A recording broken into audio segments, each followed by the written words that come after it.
조갑제 TV 시청자 여러분 안녕하십니까? 2022년 2월 23일 새벽 5시입니다.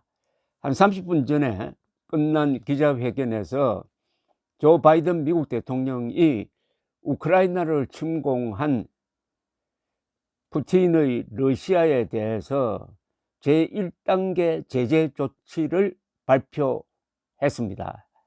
이 기자회견을 하면서 바이든 대통령은 푸틴이 우크라이나 동부 지역에 군대를 투입하도록 명령한 것은 beginning of a Russian invasion이라고 그랬습니다. 러시아 침공의 시작이다. 침공으로 규정을 했습니다. 러시아 침공의 시작이다 그랬습니다. beginning of a Russian invasion. 그리고 푸틴을 러시아를 어레스트라고 그랬습니다. 침략자다 이렇게 딱 규정을 하고 구체적으로 제재를 발표를 했는데, 첫째는 러시아의 개발 회사입니다. 국가 개발 회사인데 VEB라는 회사입니다. 이 VEB가 운영하는 군사은행 밀리터리 뱅크라고 그랬습니다. 이것을 완전히 서방 세계와의 거래를 차단한다 이래 버렸습니다. 이제는 앞으로 이 금융기관은 서방 세계 미국과는 거래를 못하게 됩니다. 이게 아주 큰 제재인데, 이 VEB라는 회사는 자산이 한 500억 달러 되는, 그러니까 러시아의 개발 사업에 돈을 대는 아주 큰 회사입니다. 두 번째는 러시아 엘리트와 그 가족들에 대한 제재를 하겠다고 했습니다. 이건 뭐냐면은 이 부패한 푸틴 그리고 그 측근들, 이들이 돈을 외국에 많이 투자하든지 숨겨놓고 있는데 거기에 타겟을 맞춰가지고 제재를 하여서 고통을 주겠다고 했습니다. 당신들이 다른 사람들에게 고통을 주니까 고통을 일종의 분담을 해야 된다. 그 다음에 또 중요한 게 소브린 데어트라 그래가지고 국가 채권 발행, 러시아 국가 채권 발행을 서구 그리고 미국 금융시장에서 할 수 없도록 차단하겠다 이랬습니다. 그러니까 쉽게 말하면은 매체 조달을 막겠다는 거죠. 그 다음에 독일이 이미 발표한 겁니다. 독일과 러시아를 연결하는 발트해를 지나는 한 1200km나 되는 노르트 스트림 2, 이 송유관이라고 그래야 되겠군요. 파이프라인입니다. 천연가스를 수입한 파이프라인을 이제 다 완성을 했는데 가동을 해야 되는데 독일 총리가 가동을 보류하겠다고 했습니다. 이거는 러시아에 어마어마한 타격을 줍니다. 연간 한 150억 달러 정도의 손실을 러시아에 안겨줄 것이라고 봅니다. 그리고 독일도 상당히 곤란하게 되는 게, 독일이 러시아 가스를 많이 수입을 합니다. 필요한 에너지의 상당 부분을 러시아에 의존하고 있습니다. 다른 나라도 비슷한데, 그래서 이런 조치로 해가지고 지금 기름값이 뛰고 있습니다. 북해 브렌트유 기준으로 배럴당 한 100달러까지 올라갔습니다. 7년 만에 최고로 석유값이 올랐습니다. 세계 경제에 큰 영향을 준다는 거죠. 바이든 대통령은 푸틴이 우크라이나 동쪽에 있는 그 반란 지역이죠. 러시아가 부추겨 가지고 반란 지역 두 군데를 독립공화국으로 인정한 행위는, 이것은 완전히 국제법을 노골적으로 위반한 것이고 우크라이나의 생존권을 공격한 것이다. 우크라이나의 생존권에 대한 공격이다. 그리고 미국은 나토 동맹국가의 영토 한 인치라는 표현을 썼습니다.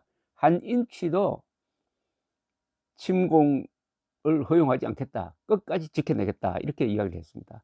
그리고 위협을 받고 있는 발트 3국, 에스토니아, 리투아니아, 라트비아 이런 나라를 돕기 위해서 유럽에 있는 미군을 그쪽으로 이동 배치하겠다. 그러면서 또 경고를 했습니다. 앞으로 러시아가 더 침공을 확대하면 거기에 상응해서 또 우리가 제재를 강화할 것이다. 그러나 외교적 여지는 남겨놓는다 라고 했습니다.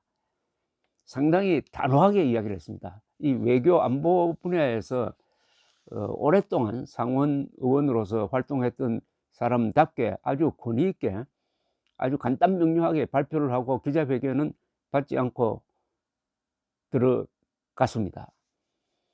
요약하면은 러시아 국가개발기구 개발공사와 그 연관 군사은행에 대한 완전한 봉쇄, 그리고 러시아 엘리트와 그 가족에 대한 제재, 금융제재겠죠. 국가 채권 발행 차단, 발틱 지역의 병력 배치,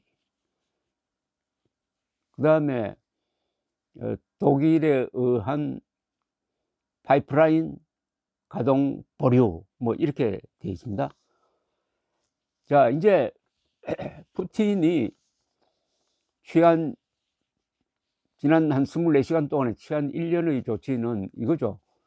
우크라이나의 동부 지역에서 러시아가 꼬드겨 가지고 아주 지난 한 10년 동안 반란군과 우크라이나 진압군이 싸우고 있는데 그 지역을 독립된 공화국으로, 괴뢰공화국이죠. 사실은 인정을 공인하겠다고 이제 선언을 하고 그 지역에 러시아군을 보내는 명령을 내렸습니다. 지금 러시아군이 들어왔는지 안 들어왔는지는 아직 확인이 되지 않고 있습니다만은, 문제는 그 분쟁 지역뿐만 아니라 지금 우크라이나 군대가 장악하고 있는 지역까지도 그 공화국의 영토로 선언한 거예요. 그러면 지금 우크라이나 군대가 장악하고 있는 지역을 이 괴뢰 국가의 영토로 규정을 했으니까 러시아 군대가 우크라이나 군대가 장악하고 있는 지역까지 만약 군대를 보내면은 거기서 반드시 전투가 일어납니다. 이 전투를 빌미로 해가지고 전면 침공을 하게 될 것이다. 삼면을 지금 포위해가지고 약 20만 명을 배치했는데 전면 침공하게 될 것이다 라는 게 미국과 나토의 전망입니다. 지금은 작게 시작했지만은 결국은 전면 침공으로 이어지게 될 것이다. 그리하여 우크라이나의 정권을 뒤집든지, 그래서 친러시아 정권으로 만들든지, 아니면 우크라이나의 일부 지역을 장악하든지 해가지고 종국적으로는 우크라이나의 민주주의를 파괴하겠다. 그리하여 실패 국가로 만들겠다. 이런 속셈인데, 이렇게 되면은 그 넓은 우크라이나는 평야밖에 없습니다. 뭐 산도 없어요.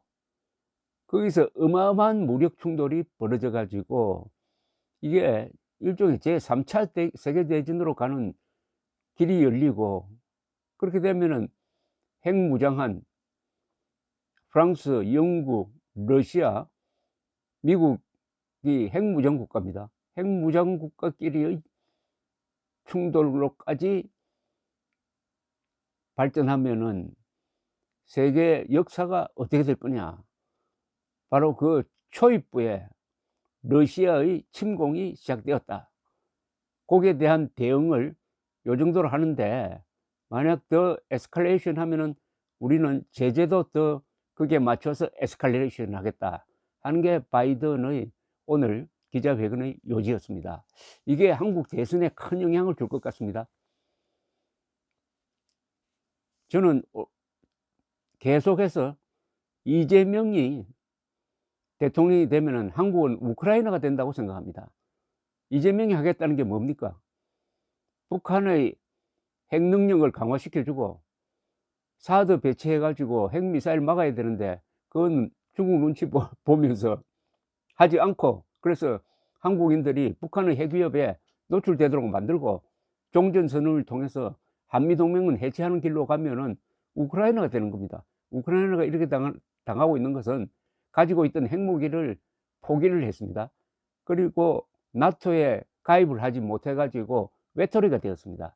그러니까 속수무책으로 당하는 겁니다. 대한민국을 우크라이나로 만들려고 하는 게 바로 문재명 세력의 속셈 아니었겠습니까? 그래서 우크라이나 사태는 안보 대통령을 자임하고 있는 윤석열 후보에게 유리할 것이다. 다만 윤석열 캠프가 이런 사실을 국민들에게 잘 알려야 되죠. 그리고 국민들도 지금 진행되는 사태에서 교훈을 얻어야죠. 감사합니다.